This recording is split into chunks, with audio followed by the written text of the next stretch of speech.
ราบพระพร้อมกันครับกราบกราบกราบกราบบารมีธรรมพ่อแม่ครูบาอาจารย์ครับ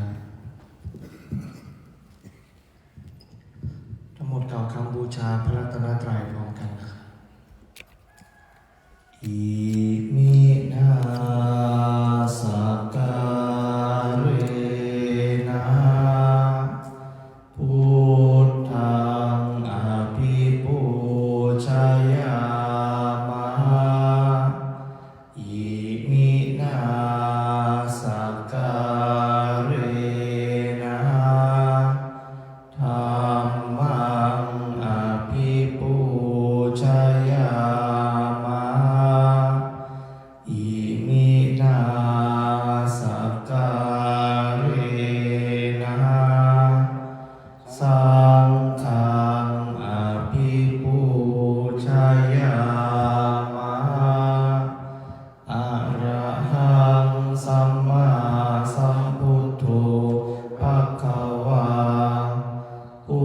ทธังภคะวันตังอภิวาเทมิสวากขาโตภคะวะตาธัมโมธัมมังนามัสสามิสุปฏิปันโนภะคะวะโตสาวกสังโฆสังฆังนะมามิ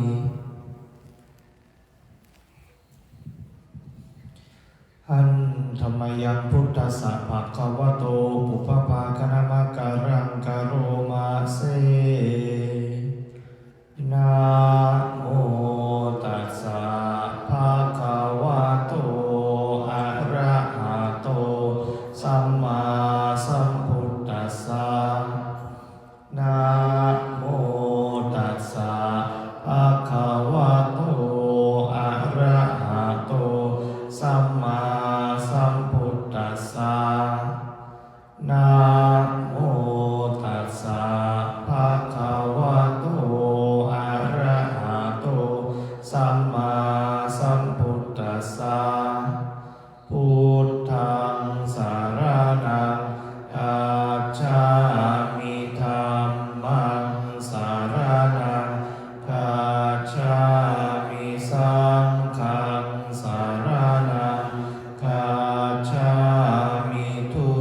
ติยมปิพุทธังสารนังคัจฉา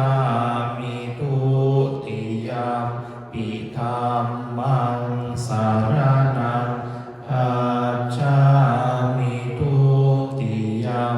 ปิสังฆังสารนังคัจฉามิตติยมปิพุทธังสารนังคัจฉามิตติยมปิธัมมังสารนังคัจฉามิต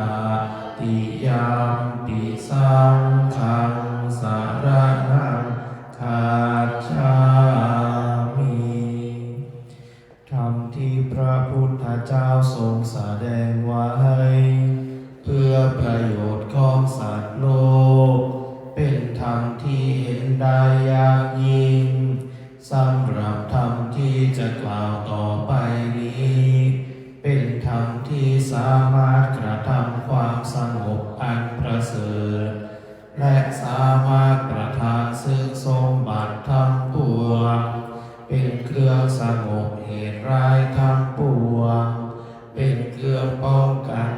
มนุษย์และยักษ์เป็นเครื่องระงับความตายก่อนกำหนดเวลาเป็นเครื่องขจัดความเศร้าโศกและโรคเป็นเครื่องยั้งยีกำลังของข้าศึกเป็นเครื่องจำเริญชัยชนะแด่พระราชาเป็นเครื่องนำสิ่งที่ไม่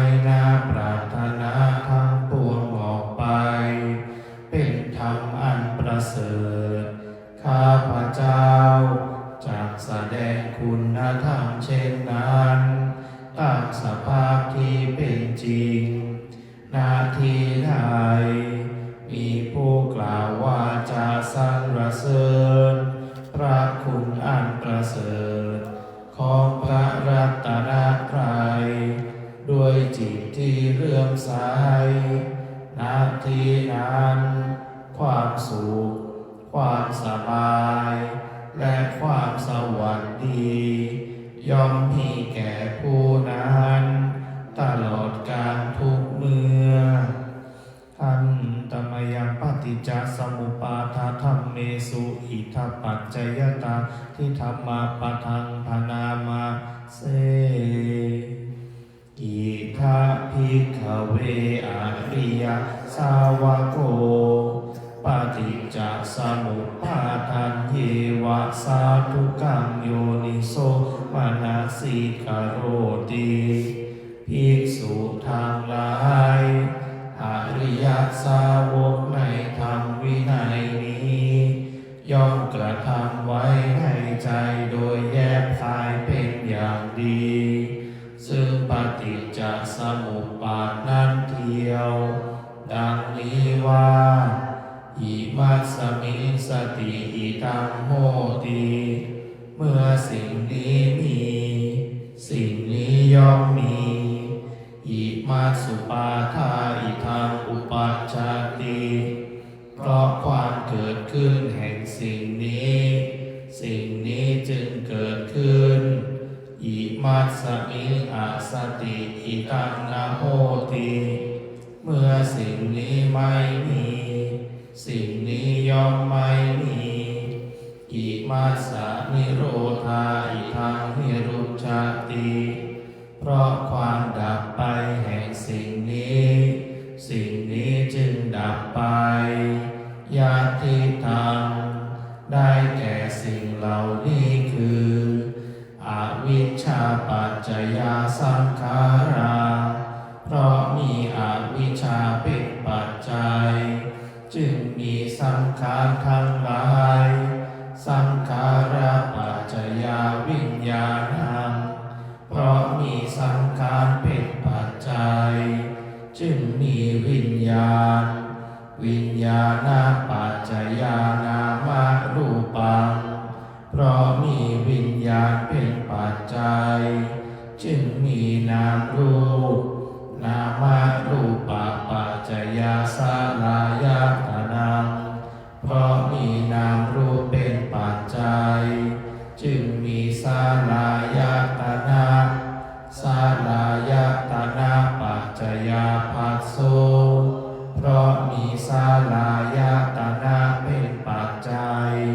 จึงมีผัสสะผัสสะปัจจยาเวทนาเพราะมีผัสสะเป็นปัจจัยจึงมีเวทนาเวทนาปัจจยาตัณหา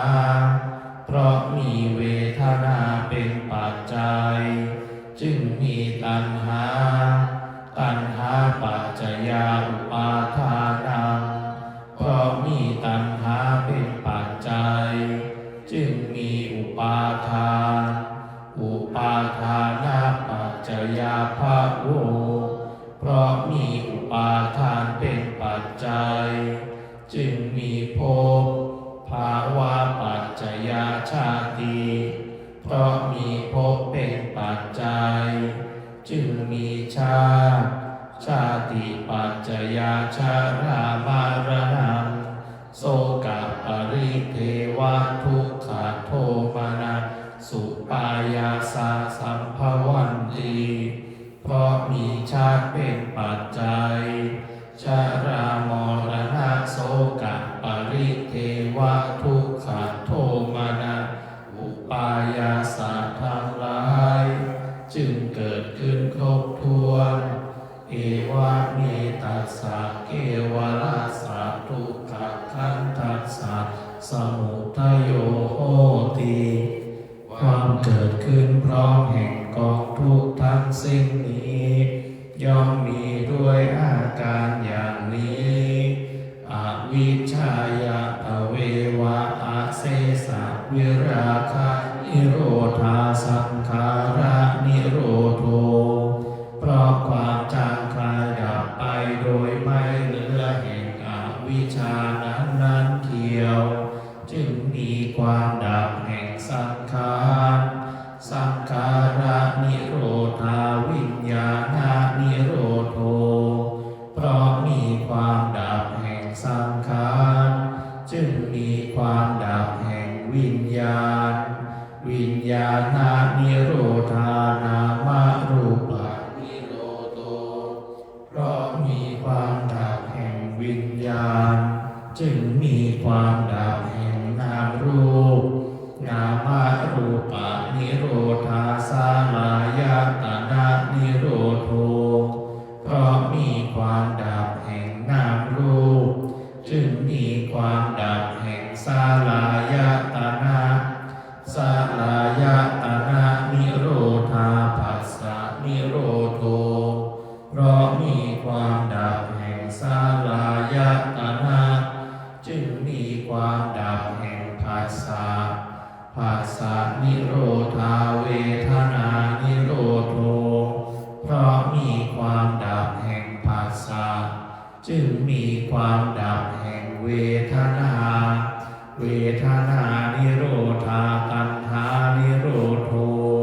เพราะมีความดับแห่งเวทนาจึงมีความดับแห่งตัณหา